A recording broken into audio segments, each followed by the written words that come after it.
Morning. Good morning. अरे वा साई, एकदम नियमित ड्युटी सुरू आहे तुझी. हो नंदिनी मॅडम मला रोज सकाळी फोन करून आठवण करून देतातच. बरं माझ्या लक्षात असतं तरी पण बरं का. त्या ऑफिसच्या डेस्कवर देखील देवाचा फोटो ठेवला असेल त्यांनी. नक्की. नंदिनीची खूप श्रद्धा आहे देवावर. तिचं आयुष्यात खूप चांगलं हो. काका माझ्या पण आयुष्यात सगळं छान छान होईल असं पण म्हणा ना. होणार तुझं पण चांगलं हो. Good morning. Good morning. Good morning Aditya madam. Good morning म्हणलं आदित्य मॅडम. हो गुड मॉर्निंग.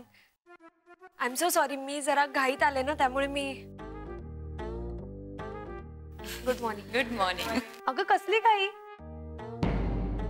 वेळेत आली असतो, तुला काही फार उशीर नाही झाला. आदिती अगं जय नाही आला अजून. तिला कसं माहित असेल?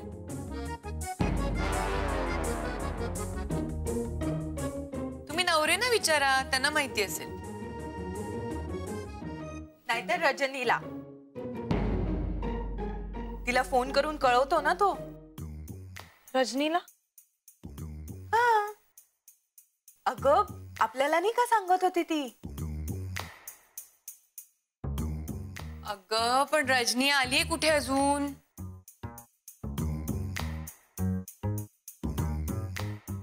मला सांगायला काय जातो? हा काय म्हणालीस? काही नाही. काय नाही कसं आता तर बोलूच काय. ऐकलं मी. अरे काय नाही का म्हणजे आम्ही काय कान फुटले का आमचे. एक मिनिट. अरे काय ऑफिस आहे का धर्मशाळा? कोणी कधी येतो कधी जातो. नवरे सकाळी स्वतःला कशाला त्रास करून घेताय उगाच? मी त्रास करून घेत नाहीये, मला त्रास देतायत इथली माणसं. ओ नवरे, मी कधी त्रास दिला तुम्हाला? मी वेळेत येतो, वेळेत घरी जातो. 6:40 अंमरनाथ लोकल चुकली नाही कधी माझी अजून. कदम, मी तुमच्याबद्दल बोलत नाहीये. मग रजनी मॅडमचा आत्ताच फोन आला होता, त्यांना आज यायला जमणार नाही म्हणून. आधी फोन करता येत नव्हता. छान. जय सरांची केबिन सुद्धा बंद आहे, म्हणजे अजून ते सुद्धा आलेले नाहीयेत. तुम्हाला निरोप नाही का दिला त्याने? नाही, फोन करायला हवा होता ना. मी इथे कशाला आहे?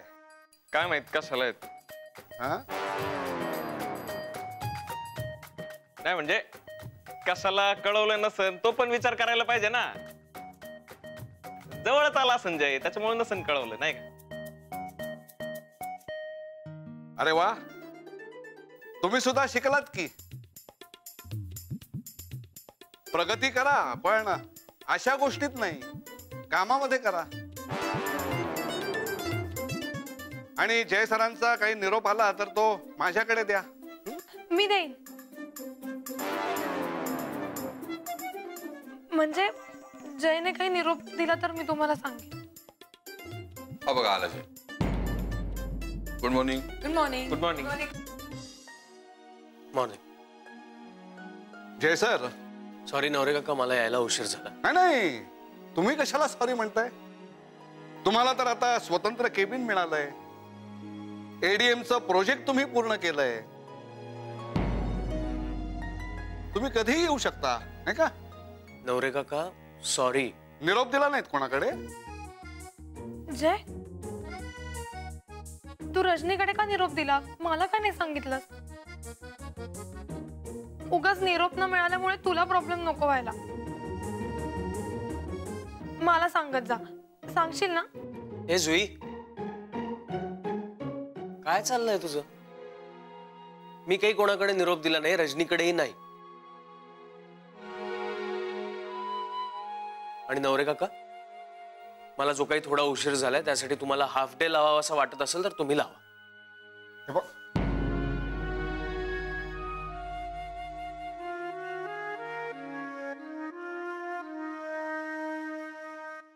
आता बघताय काय, काम करा काम, चला.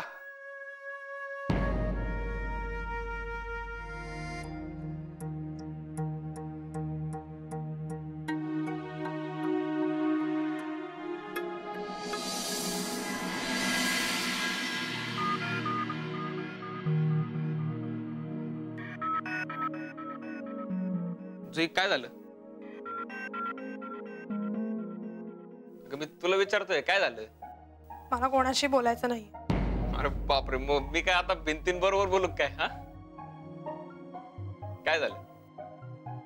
जय रागावलं त्याचं वाईट वाटलं का तुला?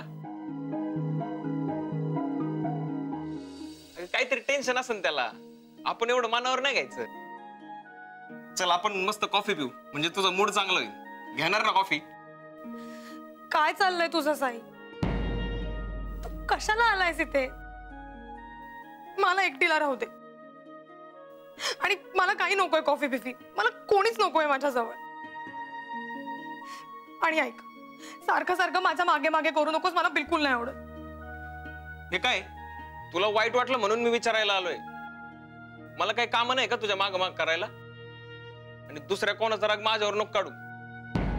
नाही विचारणार परत तुला. बस रडत. नको विचारूस. हा नाहीच विचारणार. जातो मी. जा ना मग. हा चाललोच आहे. तुला वाईट वाटलं म्हणून विचारायला आलो. सॉरी. काय तांगडे? नाही, मी असा सरळ मार्गी जाणारा माणूस आहे आणि तुम्ही असा मध्ये आलात, मग वळून असा धक्का लागला. सॉरी. मी वळत होतो पण तू सरळ बघत होता ना. नाही पण कळायला पाहिजे होतं. पटपण सर, तुम्ही आता बटपण काय बटपण? सर किती त्रास करून घेताय. कॉफी देऊ का तुम्हाला? म्हणजे असं जरा तुमचं शांत होईल मूड. माझ्या मूडला काही झालेलं नाहीये. मला नकोय कॉफी, कळलं? ओरडताय कशाला मग? जय सरांना कॉफी घेऊन जाणार होतो, म्हणलं तुम्हाला पण विचारावं. कमाल आहे तुमची. हा कमालच आहे. ज्याचं करावं बरं ते म्हणतंय माझंच खरं. कमाल आहे बाबा. आता मी आपला सरळ मार्गाने येत होतो, हे मध्ये आले मला आडवे, धडक लागली यांची, तर मलाच वरनं काय अर्थ आहे खायला. कमाल आहे सगळ्यांची. गरीब म्हणून लगेच काय नाही.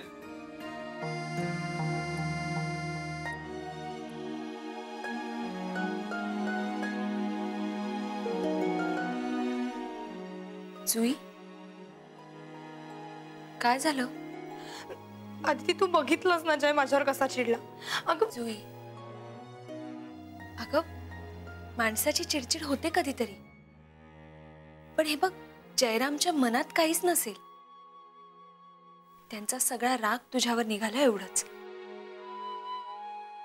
पण तू सुद्धा तुझा सगळा राग साईवर काढला, हो ना?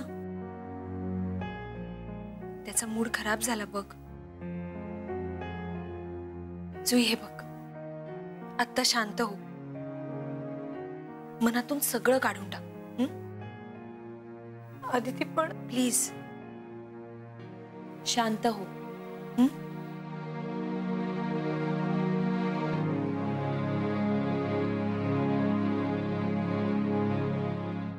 नको तर नको म्हणायचं ना.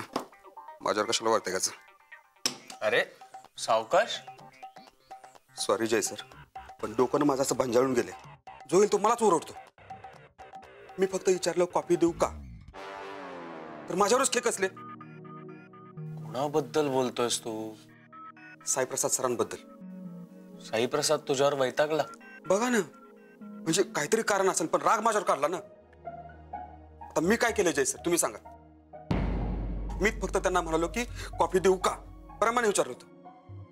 आता मी गरीब माणूस आहे म्हणून सगळे माझ्यावरच वैतागणार का, माझ्यावरच खेक असणार का? तुम्ही सांगा जय सर, तुम्ही सांगा. तांगडे हो हो, शांत हो जरा. दुसऱ्यांवर चिडचिड करून त्रास आपल्यालाच होणार. शांत राहा. हॅलो. काय अजून एक तास? अहो मी मगाशी तुम्हाला फोन केला, त्यालाच 1 तास होऊन गेला आता. नाही हे बघा, मी तुमची कारण ऐकायला इथे बसलेलं नाही. Don't give me reasons. मला एक काम करा, आत्ताच्या आत्ता ताबडतोब मला तो मेल हवाय, अर्जंटली. कळतंय? नाही काही तासभर वगैरे थांबणार नाहीये. लवकर सर शांत व्हा, रागावू नका. रागावला तर आपल्यालाच त्रास होणार आहे ना. मग शांत राहा जरा. शांत शांत. कॉफी घे, थंड होईल. हं?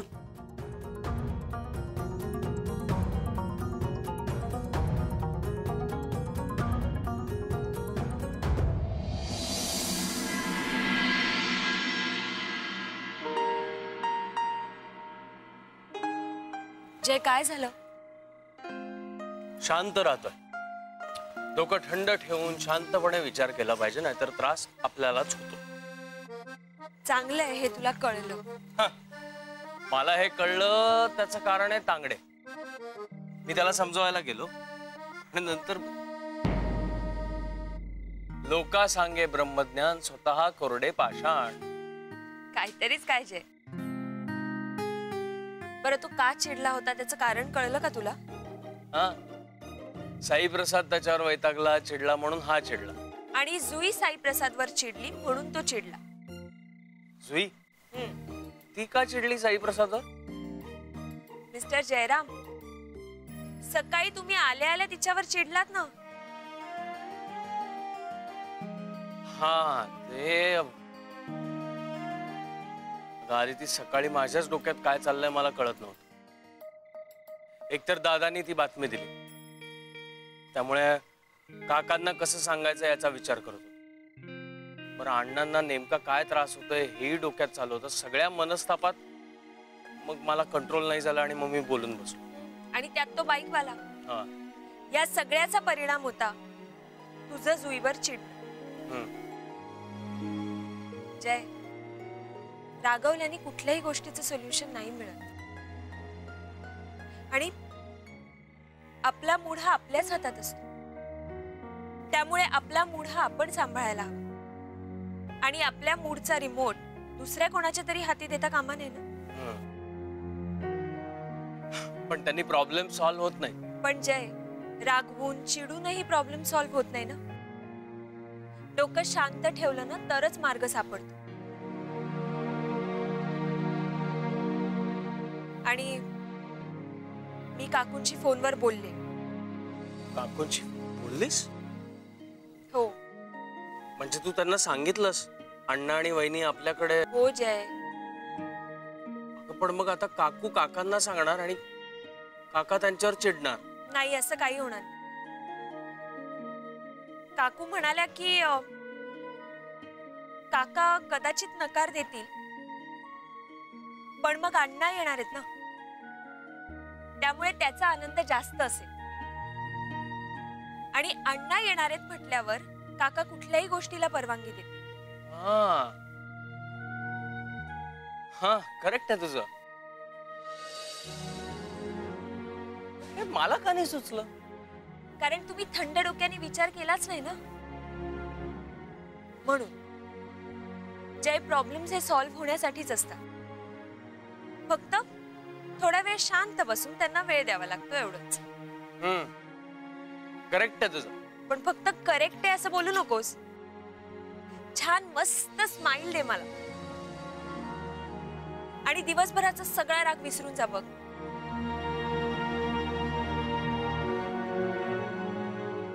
Aditi, I love you. हे काय जय? दिवसभराचा सगळा राग घालवण्यासाठी हे बोलणं आणि यावर तुझी रिॲक्शन खूप गरजेची. बरं, चला आता. तुमचा राग मावळला असेल तर निघूया आपण. जायलाच हवं का? जय, चला.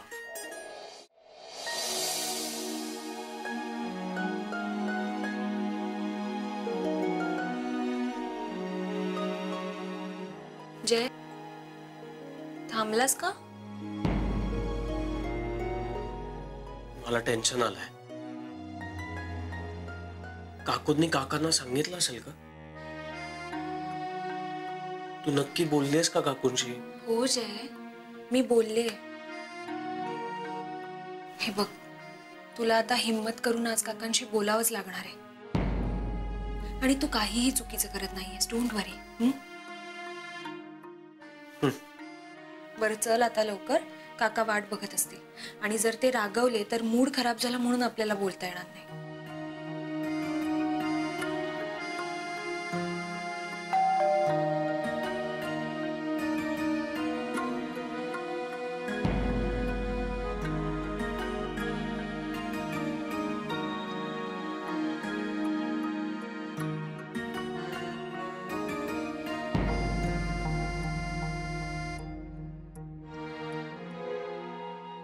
अरे असे बाहेरच काय उभे राहिलायत? आत या ना.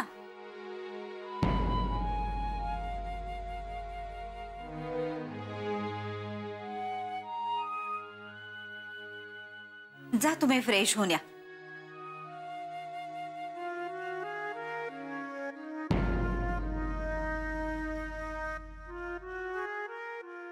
एक मिनिट.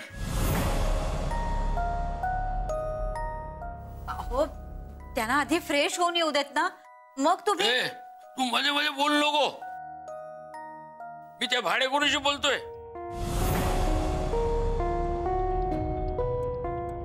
काका सॉरी. नाही म्हणजे मला कळतंय तुमची चिडचिड होणं खूप स्वाभाविक आहे, कारण मी तुम्हाला सांगायला हवं होतं पण ते काकूंनी सांगितलं. पण तुम्ही प्लीज काकूंवर ओरडू नका. म्हणजे ऍक्च्युली असं झालंय की काका वहिनी कशी आहे तुम्हाला माहिती आहे. तिचा स्वभाव जरा विचित्र आहे. पण दादाचं आत्ता म्हणणं एवढंच आहे. तुम्ही आला तो गा.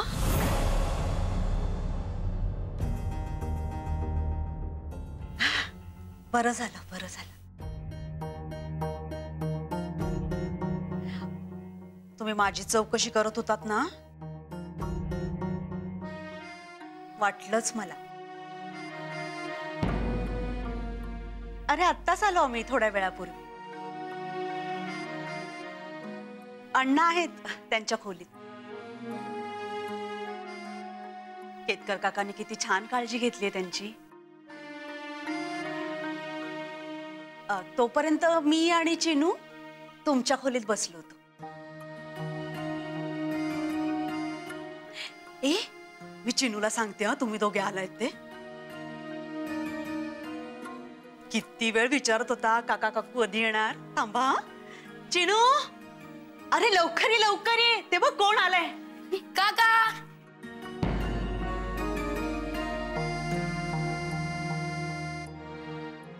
काका किती उशीर, मी किती वाट बघितली तुझी.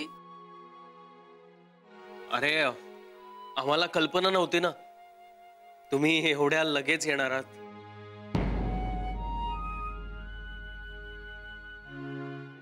मी उद्यापासून काळजी घे.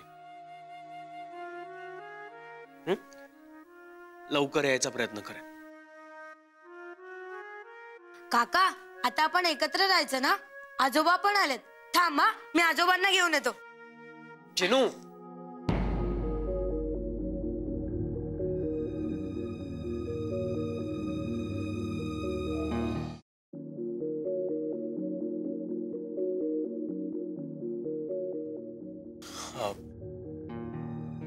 काका ऍक्च्युली सकाळी अभिदादा हेच सांगायला आला होता. अभिदादानी इंटिरियरचं काम काढलंय घराचं. म्हणजे मी नको नको नको नकोच म्हणत होते, पण आता माझं ऐकायलाच तयार नाहीत ना ते. काय करणार. आणि काकू तुम्हाला तर माहितीये ना, घरात काम काढलं की किती धूळ होते. अण्णांची पण आता बायपास झालीये ना, मग त्यांची काळजी घ्यायलाच हवी.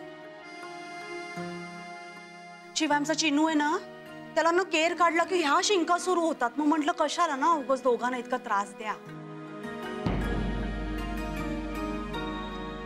मग मीच म्हंटल की आम्ही सरळ बांद्र्याच्या आपल्या घरी जाऊन राहतो. आपल्या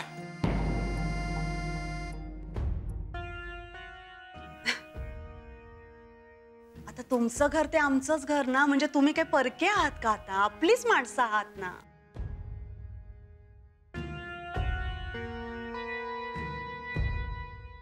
तुम्हाला खरं सांगते, एक वेळ ना रक्ताची नाती पाठ फिरवतील.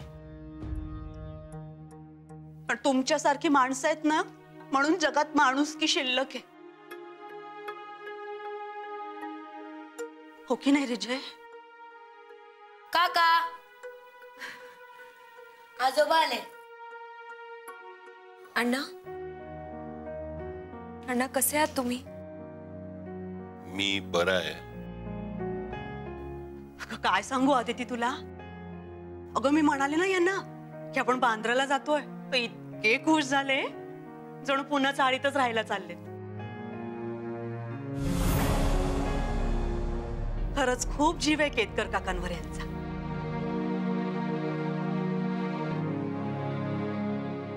हो की नाही अण्णा?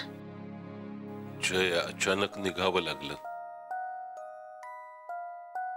काही कळवताही आलं नाही.